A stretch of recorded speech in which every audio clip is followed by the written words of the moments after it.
Et c'est parti pour notre après-match de ce derby de l'arc jurassien. Une victoire ce soir 8-5, un score assez surprenant, mais on le voit quelquefois en Swiss League en faveur du HCA face au HCC. On va débriefer de tout ça. Et pour commencer avec Steve Pochon. Steve, si on résume la soirée, ça a commencé bizarrement, ça a fini par un festival de tir. On a cru que Chaux-de-Fonds pouvait l'emporter à un moment donné. Finalement, Ajoie, avec sa confiance, a mis main sur ce deuxième derby de la saison. Exactement, il a fallu quand même deux tiers assez serrés. Les deux équipes faisaient un bon match jusque-là. Autant Chaux-de-Fonds s'était montré par rapport à ce qu'il avait montré jusqu'à maintenant, vraiment des bonnes choses offensives. Et puis après, voilà, il y a un fait de jeu dans le deuxième tiers. Et puis après, ce troisième tiers qui commence de feu. Et puis voilà, le HCA est extrêmement dangereux quand il a vraiment le vent dans le dos. On va récapituler dans l'ordre. Qu'est-ce qu'il s'est passé? On est sur le coup de 19h45, le match doit débuter. Eh bien non. Regardez pourquoi. Parce que Gary Sheehan et Vincent Leschen ont étudié proprement le règlement et ont vu que la cuissette du gardien prêtée par bien Elien Pope est rouge. Le règlement l'interdit. On fait jouer justement cela. Elien Pope obligé d'aller au vestiaire trouver un habit on va dire de fortune. En attendant, c'est Matteo Ritz qui va commencer le match avec presque un quart d'heure de retard.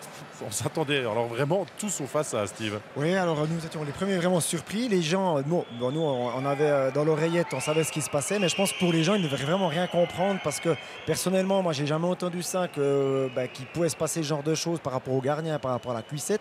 On a énormément vu de gardiens qui ont voyagé pendant les saisons et puis ils viennent avec leur équipement de leur équipe. Et puis là, Gary a tenté un coup de poker.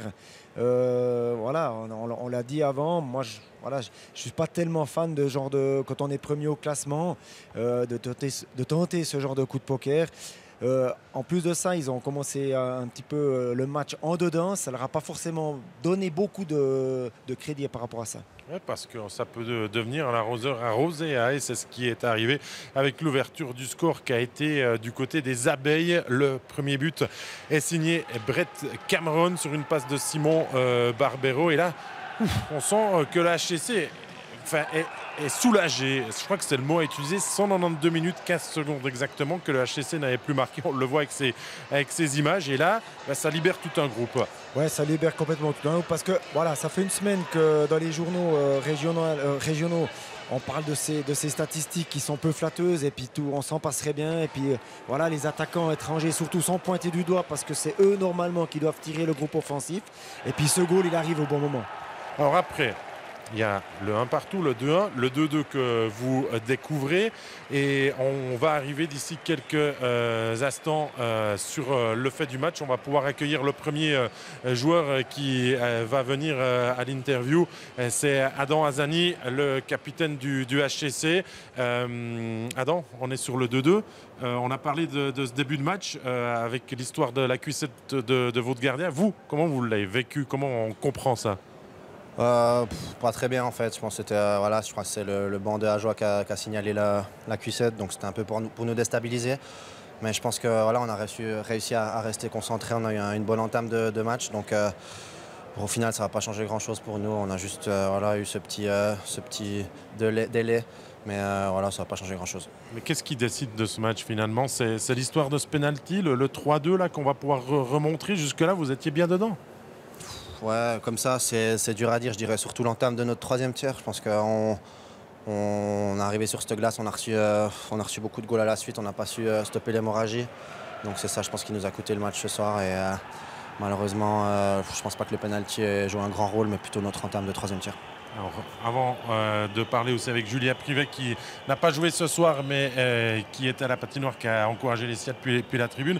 Ah non, j'ai encore envie de vous poser une question finalement. Mais qu'est-ce qu'il a manqué vraiment ce soir à Chaux-de-Fonds? Qu'est-ce qui manque depuis le début de la saison pour pouvoir vraiment rivaliser contre une équipe comme contre Ajoie?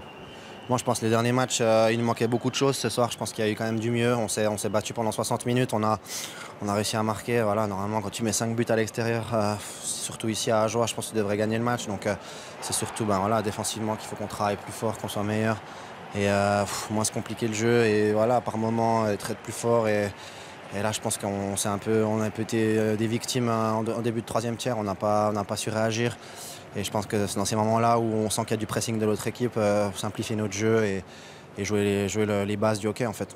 Merci beaucoup à vous. Adam Azzani, on va vous le libérer. On sait que c'est toujours sympathique pour vous de venir à l'antenne. On peut reprendre aussi Steve Pochon pour la suite de cette émission. Alors Julia Privé, vous, c'est l'inverse.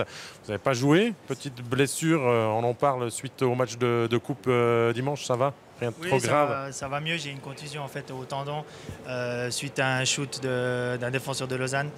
Mais ça va de mieux en mieux. Puis je pense reprendre dimanche. Donc, ce match, vous avez forcément voulu le jouer, c'était pas possible.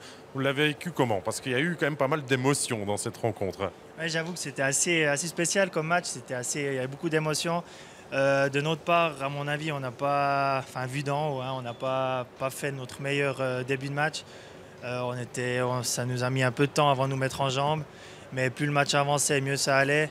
Et puis au final, ils ont réussi à faire un bon match en gros, et puis ça a la victoire. On sentait depuis le début de l'avant-match et de la rencontre même qu'on se méfiait de cette équipe de Chaux-de-Fonds. On connaît la qualité et on sait qu'ils ne sont pas dans leur meilleure forme, et ça, on sait que ça peut être un match piège.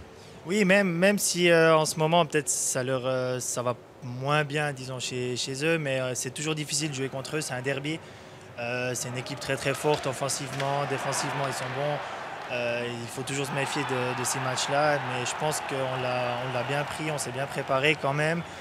Mais c'était un beau derby quand même. Alors Steve Pochon, on revoit les buts, on ne va pas tous pouvoir vous les montrer.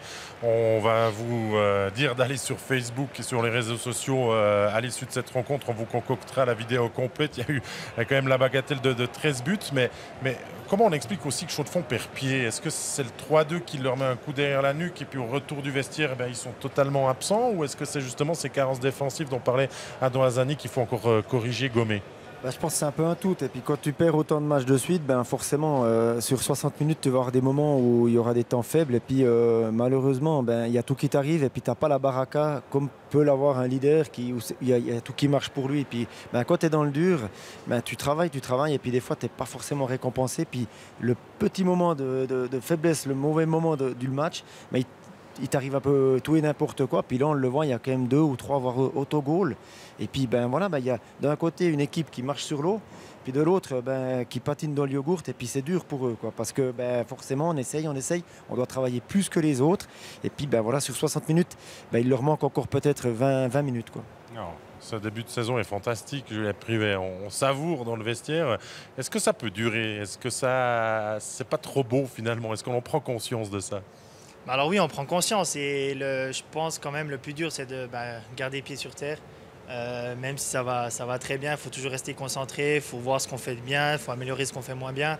Même si pour l'instant tout nous va, il faut avouer, on marque. C'est pas facile, mais tout nous réussit. Mais c'est vrai que je pense que le plus important, c'est de garder les pieds sur terre et puis rester concentré. On vous fait confiance pour ça. Merci aussi d'être venu dans notre studio. On va regarder encore le classement avant de conclure ce derby de l'arc jurassien ajoie qui reprend sa place de leader, perdu hier aux dépens de Langenthal et de Cloton. Et Chaux-de-Fonds, attention, Chaux-de-Fonds, on commence à laisser partir les équipes devant. Il y a un peloton de 6 équipes regroupées en 11 points, mais c'est vrai que Ajoie mène le bal assez facilement devant. Et Sierre 11e, voilà ce que l'on peut dire de cette soirée, de ce classement de Swiss League. Merci à Steve Pochon d'avoir été mon consultant. Merci à la régie, merci aux joueurs toujours de faire le jeu, de venir en après-match. Merci à Julia Privé, on espère vous retrouver très rapidement sur la glace. Et je veux dire un grand merci au HC Ajoie de nous avoir aussi ouvert les portes pour avoir ces images du speech d'avant-match. C'était vraiment un grand plaisir d'avoir ces images exclusives. Le prochain studio, c'est vendredi avec la National League et sinon c'est mercredi prochain. Nouveau derby, zurichois cette fois-ci, Cloton Winter Tour. Passez une très bonne soirée.